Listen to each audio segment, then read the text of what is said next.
అవును, నిజమే.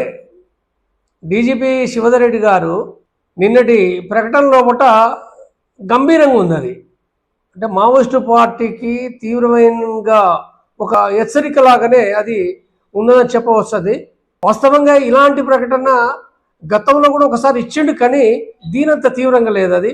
కానీ ఇప్పటి ప్రకటన మాత్రం అది అంటే ఆ తీవ్రత ఏంటంటే రెండు రకాల. ఒక ముక్కను మీరు సరెండర్ కండి, మీరు సరెండర్ కాకపోతే బలగాలు ఏవెత్తినాయో అంటే కేంద్ర ఆల్రెడీ ఈ మధ్య కాలంలో పట్ట ఛత్తీస్గఢ్కు కేంద్ర హోంమంత్రి అమిత్ షా వచ్చినప్పుడు కూడా పోలీస్ అధికారుల సమావేశం జరిగింది, గతంలో జరిగింది. తర్వాత మొన్న కూడా జరిగినప్పుడు కూడా మార్చి 31 లోపు సరెండర్ కావాలి అనే విషయాన్ని కూడా ప్రకటించడం జరిగింది.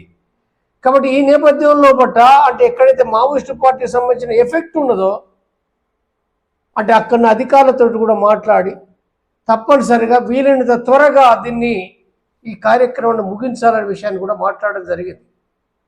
ఈ నేపథ్యంలో బట్టే మనం ఇప్పుడు డీజీపీ శివధర్ రెడ్డి ప్రకటన కూడా చూడాల్సి ఉంటుంది.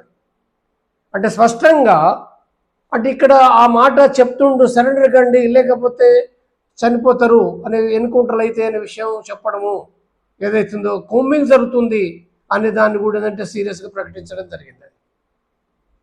కాబట్టి ఇక్కడ అంటే ఇవి ప్రకటన ఏం తెలియజేస్తుంది, ఇప్పుడు అంటే దాదాపు తెలంగాణ లోపల ఒక సంవత్సర కాలం నుంచి ఇక్కడ ఎలాంటి ఎన్కౌంటర్లు కూడా లేవు. ఏమైనా ఉంటే సరెండర్ కావడం జరుగుతుంది. అది సరెండర్ కావడం అనేది కేంద్ర కమిటీ మెంబర్ చంద్రన్న కావచ్చు, లేదా సుజాతక్క కానీ, లేదా ఇతర రాష్ట్ర కమిటీ మెంబర్లు కానీ ఇంకా సరెండర్ అయినరు. అంటే శివధర్ రెడ్డి గారు చెప్పిన ప్రకారంగా 400-500 మంది కూడా సరెండర్ అయిన విషయం చెప్తుండు. సరే, సంఖ్య ఏమైనప్పటికీ కూడా అంటే సరెండర్ జరుగుతుంది. కానీ సరెండరే కాదు, మనకు ఇప్పుడు అంటే ఆదిలాబాద్ లోపల ప్రశాంత్ మరి కొంతమంది ఒక 40 మంది వరకు కూడా అక్కడ ఆయుధాలు అప్పగించేందంటే వాళ్ళు సరెండర్ అయిన విషయాలు కూడా మనకు ఇక్కడ ఈ వార్త వచ్చింది. తర్వాత దేవా వెంకటేశ్వర్లు మరికొంతమంది కూడా ఒక సంఖ్య లోపల కూడా ఇక్కడ సరెండర్ అయిన విషయాలు కూడా మీడియాకు వచ్చింది. అది కాబట్టి ఈ నేపథ్యంలో కూడా తెలంగాణలో మావోయిస్టులు అంటే ఇక్కడ రక్షణ తీసుకుని ఉన్నారు అనేది కూడా ఏంటంటే పేపర్లో రకరకాల కథనాలు చాలా కాలం నుంచి వస్తున్నాయి. అసలు వీళ్ళే కాదు, బీజేపీ పార్టీ కూడా మాట్లాడింది, కేంద్రం కూడా మాట్లాడుతుంది. అంటే అనుమానాలు ప్రజానికంలో కూడా ఉన్నాయి, లేకపోయినా ఏం లేవు.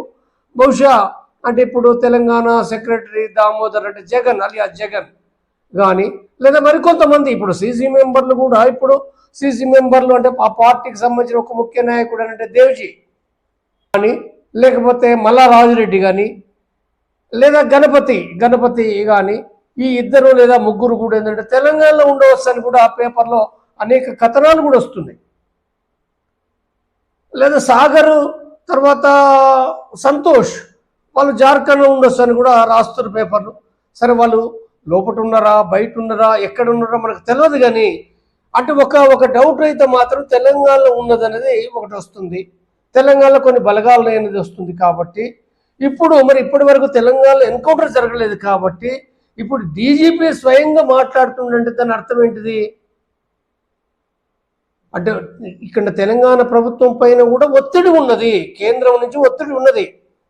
కాబట్టి ఈ ఒత్తిడి ఫలితంగా కూడా అంటే డీజీపీ ఇచ్చే ప్రకటన ఏంటిది, ఎన్కౌంటర్ జరిగితే ఆశ్చర్యపడాల్సింది ఏమీ లేదు, మమ్మల్ని మాత్రం అనొద్దు అనేది ఒక ఇండికేషన్. అది అంటే ఇప్పటి వరకు ఏడాది కాలం మేము ఎన్కౌంటర్ చేయలేదు, కానీ ఇప్పుడు మరి జరిగితే ఆశ్చర్యపోవాల్సిన పని లేదు. ఎవరు చేస్తున్నారనేది వేరే విషయం. వాస్తవంగా మావోయిస్టు పార్టీ లోపల ఉన్న వాళ్ళకు కూడా వాళ్ళకేమి ఏ ప్రభుత్వాలపై నమ్మకాలు ఉండకపోవచ్చు, ఉండయి. కానీ ఇప్పుడు మాత్రం ఒక పరిస్థితి మాత్రము అంటే టైం కూడా అంటే మార్చి 31 డేట్ పెడుతుంది. కాబట్టి అంటే డేటు తర్వాత ఏం జరుగుతుంది అనేది వేరే విషయం. కానీ అంటే ఇప్పుడు వాళ్ళు కేంద్రీకరించి దాడులు కొనసాగించిన విషయాలు కూడా మనకు అర్థమవుతున్నాయి.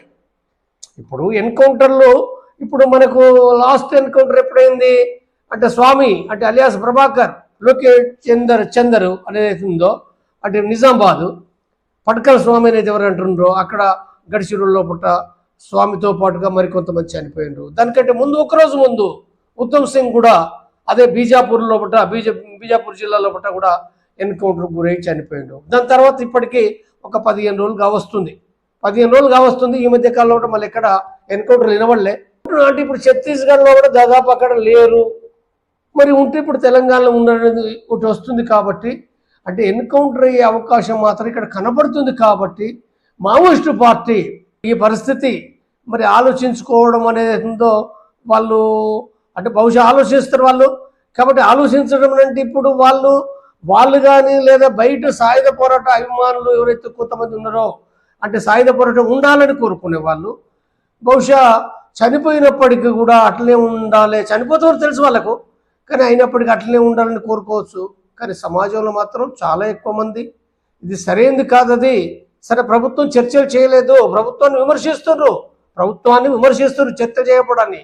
కానీ మావోయిస్టు పార్టీ ఇప్పుడు సాధ్యం కానప్పుడు, విజయం అవకాశాలు లేనప్పుడు అనేక మంది చనిపోయినరు, చాలామంది లొంగిపోయినరు, సాయుధ పోరాటం విరమణ చేసినప్పుడు ఇంకా అసాధ్యమైన పరిస్థితులు కూడా ఉండే కంటే కూడా అక్కడ బయటికి వచ్చి తిరిగి తమ సిద్ధాంతాల ప్రకారంగా చట్టబద్ధ పద్ధతిలో బట్టి కూడా ఒక సుదీర్ఘ కాలం పనిచేయడానికి సిద్ధపడడం అనేది ఉందో అది ఒక సరైన విధానం అవుతుందనేది చాలామంది మాట్లాడుతున్నారు. కాబట్టి ఇప్పుడు మావోయిస్టు పార్టీ నాయకత్వం వాళ్ళు ఏం ఆలోచిస్తారో, ఉన్నది తక్కువ టైం కాబట్టి దాన్ని మనం వేచి చూడవలసిందే.